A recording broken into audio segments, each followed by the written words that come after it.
নমস্কার দাদা ভাই দিদি ভাইরা, কেমন আছেন আপনারা? আপনাদের আশীর্বাদ দোয়ায় আমরা ভালো আছি।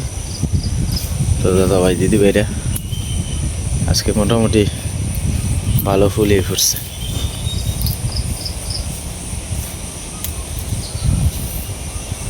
রয়েছে আরো দুইটা টাক। হ্যাঁ এই সীমা, দিনটা যে কি অবস্থা। হ্যাঁ হ্যাঁ,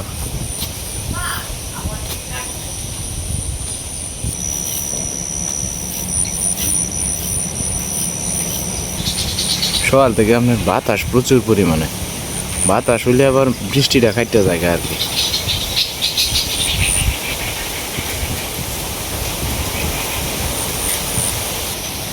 তারপরে আশীর্বাদে আজকে অনেক ফুল ফুটছে, আজকে এনে অনেক ফুল ফুটছে সীমা।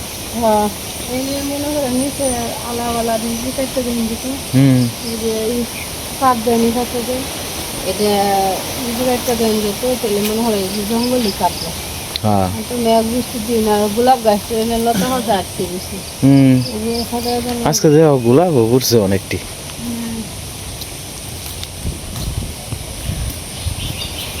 কত ফুল ফুটছে আজকে, ফুলের অভাব নেই।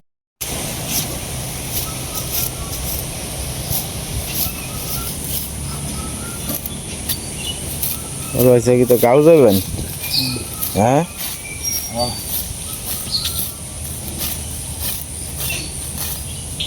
মা সকালবেলা ঘুম থেকে উঠে স্নান টান করে আলছে আর কি, শরীর ছনবনা করতেছে।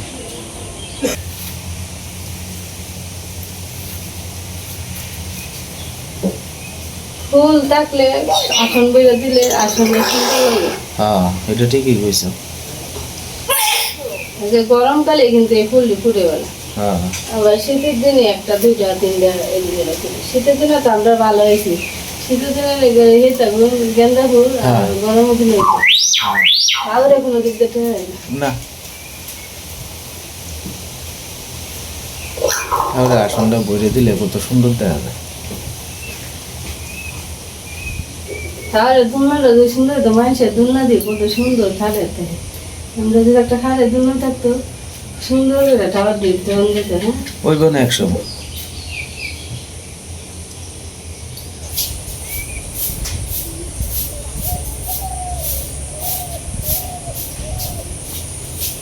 হঠাৎ করে দিনটা কিরকম কালো হয়ে গেছে সকালবেলায়, আর প্রচুর পরিমাণে বাতাস। কালকে আপনার সন্ধ্যা থেকে যে আপনার ওই যে বাতাস শুরু হয়েছেন, আমরা ভাবছি যে আপনার রাত্রেবেলা হয়তো প্রচুর পরিমাণে বৃষ্টি হইব, কিন্তু যাই হোক রাত্রেবেলা আর বৃষ্টি হয়েছে না। এইভাবেই দিনটা গেছে, হয়তো কোনো না কোনো দিক দিয়ে আপনার বৃষ্টি বাদল হইতেছে না। এই দিনটা হয়তো রৌদ্র উঠলো সকালবেলা।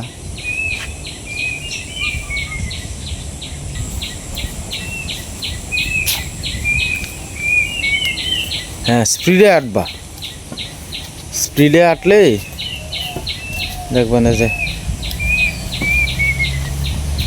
সকালবেলা স্নানটা করছো, তোমার আজকে কত সুন্দর দেখা যাইতেছে মা, বুঝছ? জিরাই লইবা এলা হেন্দা যাও। হ্যাঁ ব্যাগ কেন্দা করবা।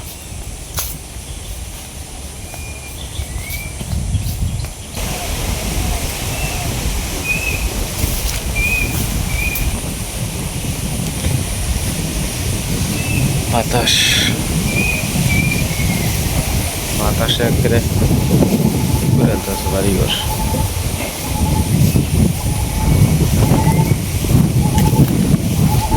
কষ্ট হইলে একটু জিরাই লইও মা।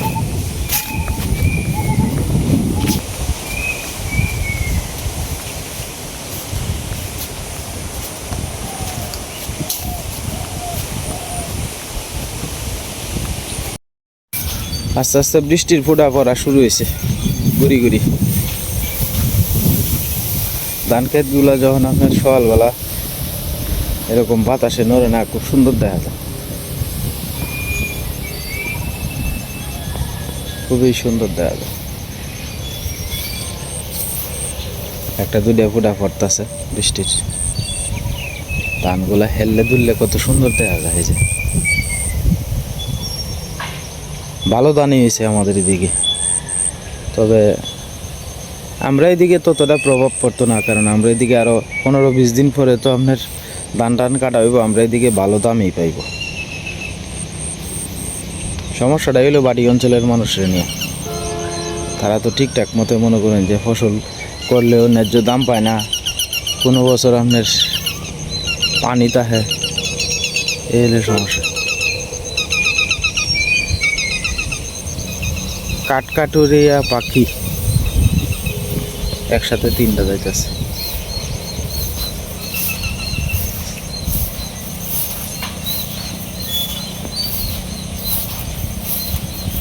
আসলে ধান খেতে রাইলে হাঁটতে গেলে ভালোই লাগে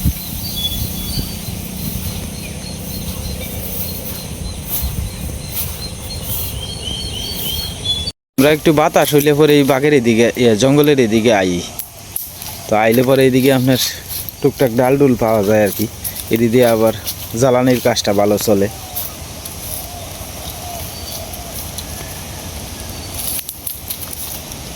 ওই যে বলছি সকালবেলা বাতাস আইলে আমরা 2 জন আই একসাথে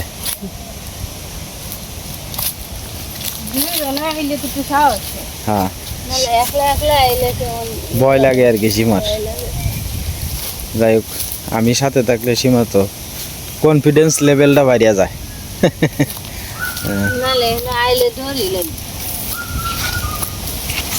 এই জঙ্গল তো আরো পরিষ্কার আছে ছাতা ছাতা নিলে আগে তো 4 দিন করে ছাতা নিতে হতো এক একদম নতুন মা নাহলে একটু ছোট মা সীমা বাতাস হইতেছে তো তারা নাই রাঙ্গা দাঁড়ি করে আর এই যে একটা ডাল এই তো দেখছো এইটা এই যে আর একটা এটি শুকনা ডাল এটি চুলার মধ্যে দিলেই জ্বলবো বুঝছো যাই হোক আমরা আইসি মনে করেন যে বাতাসে যাই টুকটাক কিছু পাওয়া যায় এদিকে একটু টুকায় নিলাম ডাল ডুল টুকাইতে ভালোই লাগে ওই যে দেখ হ্যাঁ একটা রং রং লাগে বাগো লাগতে পছন্দ হ্যাঁ কার আগে খেতে হয় হ্যাঁ এটা আমরা একটা প্রতিযোগিতার মতো দাঁড়াও দেখি ওই যে এটা কি তার সীমা এই তো হ্যাঁ এই যে একটা বড় ডাল এই যে এটা বিশাল বড় শাক তো ওইদিকে তো সামনে পাইছি সীমা এই যে একটা ডাল এটা বড় আছে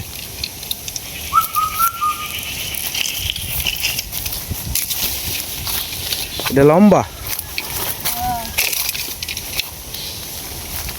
তুমি নাও তেরা বাড়ি আমি নিতাম এটা বাজে আছে লম্বা এটা মায়া এটা বাজে কই সীমা নিতে গিয়ে আটকে যাইতেছে রে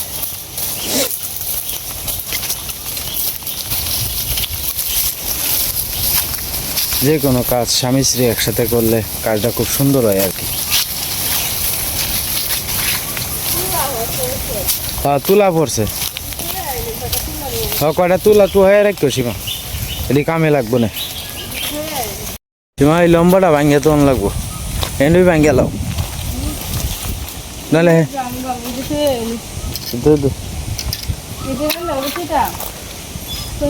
তো হ্যাঁ রান্না করে তো এটি জ্বলবো বলা তুমি তো তুই দাও রান্না করো লাকড়ির ঘর একখানা খুলে গেছে এটা আস্তে আস্তে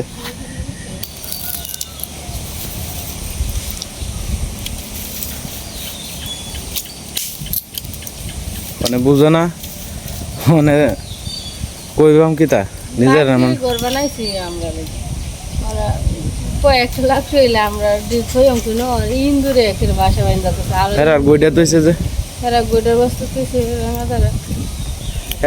আগে নাহলে বারিন্দা টুপা করে দিত না বারিন্দা খালি রেখে আমরা ঘর ইন্দুরে বাসা করতেছি এটাই মানে মনে হয় সুযোগ খুঁজে সব সময়।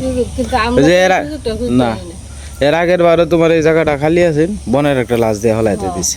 খালি ফাইলি হয়েছে আমরা পারি না না জিনিসটা কথা আয় আমাদের শুরু করছে সীমা করে করে বছর কয়টা কয়টার বস্তার মধ্যে 20টার 25টা বস্তা দিয়ে দিছে।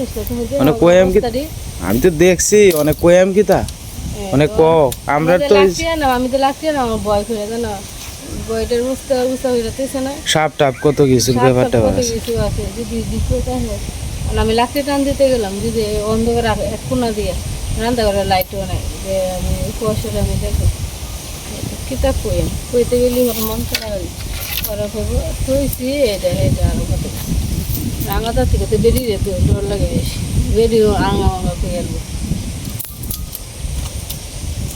থাকবে আমরা তো মানুষের সুযোগ দিই কিন্তু আমরা সুযোগ দেয় না আমরা দিব আমরা সুযোগ দিত না আর বড় বড় কথা শোনাবে শোনাইবই যে বেশি করে জীবন ভরাই তার নিয়মই তুমি বেশি করলে তোমার কথা শোনাইবো বেশি এটা নিয়মই এটা যাও তুই দেওগা জীবন ভরাই উপকার করে গেলাম লাভ হইল কি তা না বেশ তো ধন্যবাদ লাগে মানুষের মুখে তো ধন্যবাদ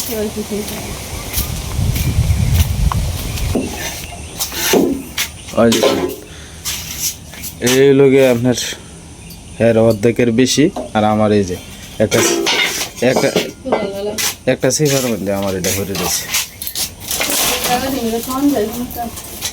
না আমার জায়গা থাকলে এই জায়গাটা থাকলে মনে করা যায় আমার সুন্দর আর কোনো চিন্তা আছে আমার যে এই জিনিসটিতে আলাদা আলাদা জিনিসটি এলো ঠেঙা দিতে না হ্যাঁ নিচে তো কতটা জিনিস আছে নি গুছাইতেন যেতে গুছাইতো আমি একটু মুচা টুচা রাখতাম আর এনে একটা ইন্দুরের কারখানা হয়েছে অনেক জাফা জায়গার মধ্যে আগে কিন্তু অতটা ইঁদুর আসিল না কিন্তু এই আছেন না কিন্তু আর এই যে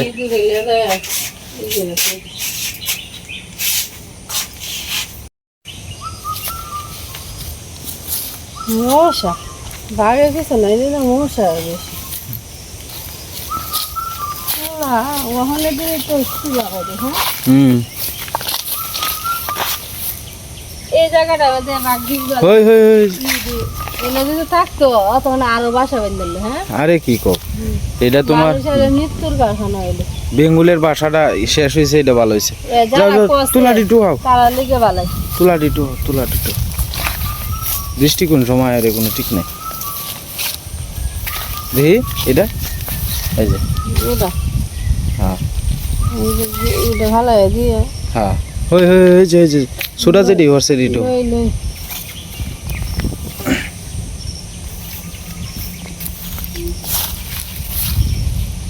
এই যে তুলা এটি হচ্ছে শিমুল তুলা আর কি ওই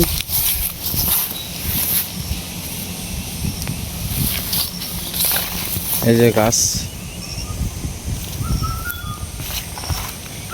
গতবার অনেকটি জমাইছিলা এইবার তো তাও তুলনামূলক কমই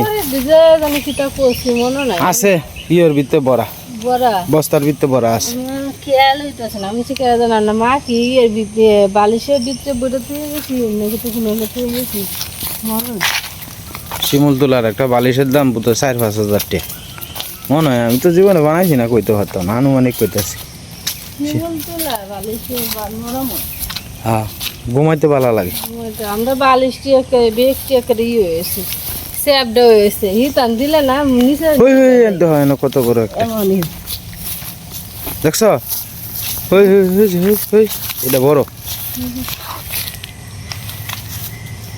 বড় না যাও হ্যালো হয়েছে দেখো কিনে বেরোচ্ছে ঢাকার উদ্দেশ্যে আমাদের মোহনগঞ্জ থেকে আর ট্রেন ছেড়ে যেতেছে আর কি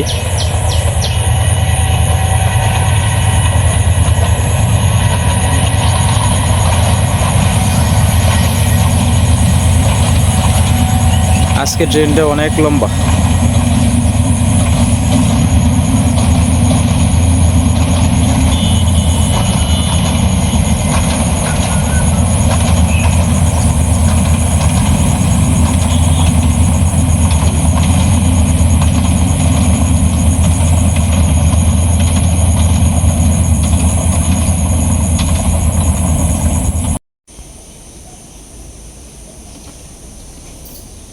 আঙ্গুর ভালো লাগে না?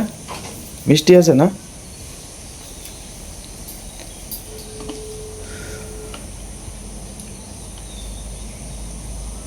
তো কালকে যে কইছি না আপনার আঙ্গুর খাইব, তো কালকে আঙ্গুর আনছিলাম আর কি।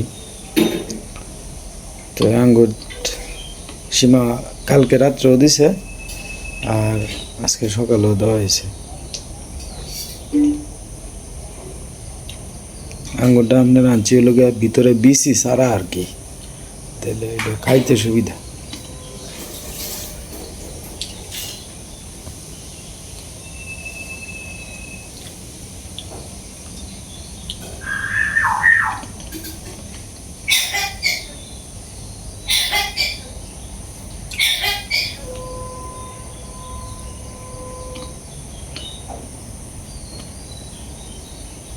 আমার গতকালকের এক ভিডিওতে আমার এক শ্রদ্ধেয় আপা উনি কমেন্ট করছিলেন যে আপনার আম্মার হয়তো আপনার এই অনেক জাতের ওষুধ খাওয়ান যে ওষুধের পার্শ্ব প্রতিক্রিয়া হইতে পারে। তখন আপনার ওষুধ যদি গ্যাপ দেয় না, তাহলে আপনার মনে করেন যে শরীর আরও বেশি খারাপ করে ফেলে। আর মা মনে করেন যে ওষুধ ছাড়া থাকতেই পারে না। সকালবেলা হইলেই আমার ওষুধ দাও, দুপুরবেলা হইলেই আমার ওষুধ দাও, রাত্রেবেলা হইলে আমার ওষুধ দাও। তখন যদি মনে করেন যে ওষুধ না দেই না, তা কান্নাকাটি বেদনা মনেরও তো একটা বিষয় আছে। অনেক ওষুধ গ্যাপ দিলে তো আরও খারাপ হয়ে যায় বেশি। দেখা গেছে মাঝে মাঝে আপনার ঘুমের ওষুধ খাওয়াই না রাত্রেবেলা, মানে হঠাৎ চেক করে দেখি, তো যেদিন না খাওয়াই এদিন সবচেয়ে বেশি বিরক্ত করে। মনে করেন যে রাতে 3টা-4টা পর্যন্ত নিজের সজাগ থাকান লাগে। তখন ঘুমের ওষুধ খাওয়াইলে দেখা গেছে যে মাঝে মাঝে ঘুমায়, মাঝে মাঝে ঘুমের ওষুধ খায়ও আপনার অনেক সময় আপনার বেতার ছুটে আপনার শিক্ষার পারতে তাই। আর যে পাওয়ারি ওষুধগুলো খাওয়ানো হয় সেই পাওয়ারি অনুসারে মারে যে আমি ভালো কিছু খাওয়াইয়াম। অনেক পাওয়ারি ওষুধ খাওয়াইলে কিন্তু আপনার প্রোটিন জাতীয় কিছু খাবার খাওয়ানি লাগে।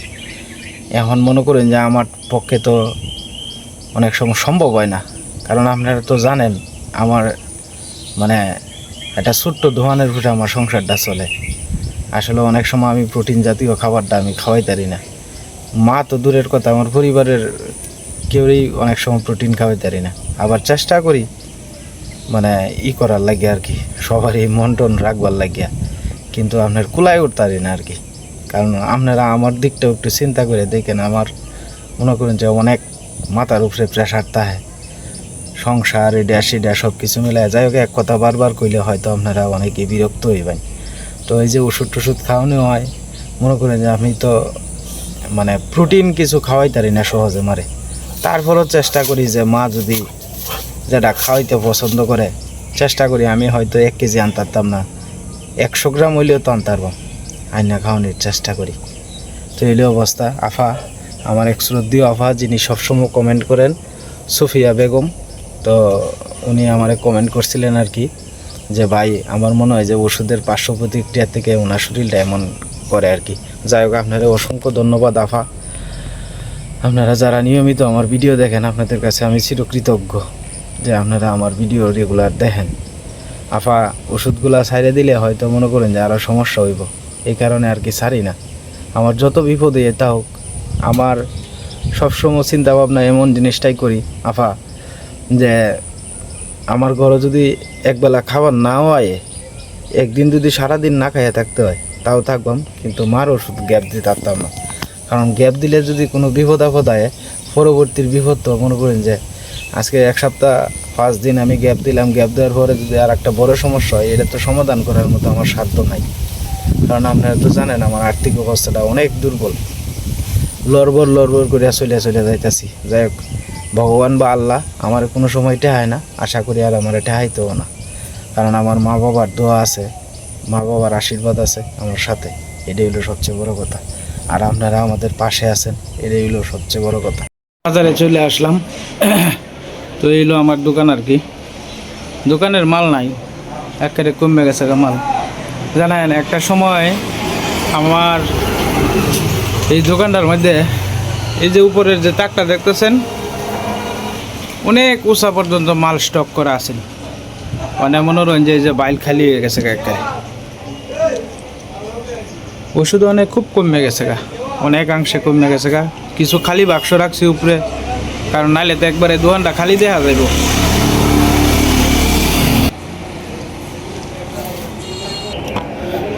মাত্র 20,000 টাকা পুঁজি দিয়ে এই ব্যবসা শুরু করছিলাম।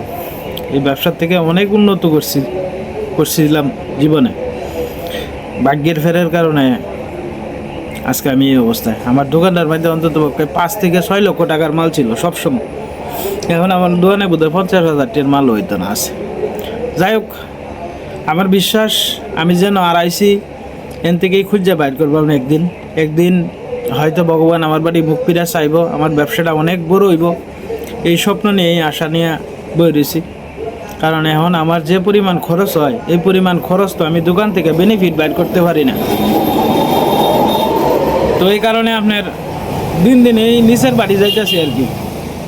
তবে আমার বিশ্বাস, আমার মার আশীর্বাদ থাকলে, আমার বাবার আশীর্বাদ থাকলে এবং আপনারা যদি আমার পাশে থাকেন, আমি একদিন ঠিক এই ঘুরিয়া ফিরাইম, মানে ঘুরিয়া দাঁড়াইম। আমি এইটুকু আমার ভিতরে একটা কনফিডেন্স আছে যে আমি একদিন না একদিন, আজ না 2 বছর পরে হইলেও আমি আবার আমার দোকানটার আগের রূপ ফিরে আনবাম। তবে আপনারা সবাই আমার লাগে আশীর্বাদ করেন, কারণ সংসার টানতে গিয়ে আমি আজকে অনেক নিচে চলে গেছি। কিন্তু আমার কথা হলে আমার মা বাচ্চা থাকুক, যতদিন পর্যন্ত আমার মা বাচ্চা আছে ততদিন পর্যন্ত আমার দোকানে যদি একটা মালও না থাকে, আমি আমার শরীরের শেষ রক্ত পর্যন্ত আমার মাল লাগে আমি চেষ্টা করে যাই। আপনারা আশীর্বাদ করেন আর আমার পাশে থাকেন। আজকের মতো এই পর্যন্তই। সবাই সুস্থ থাকুন, ভালো থাকুন আর আমাদের পাশে থাকবেন দাদা ভাই দিদি ভাইরা।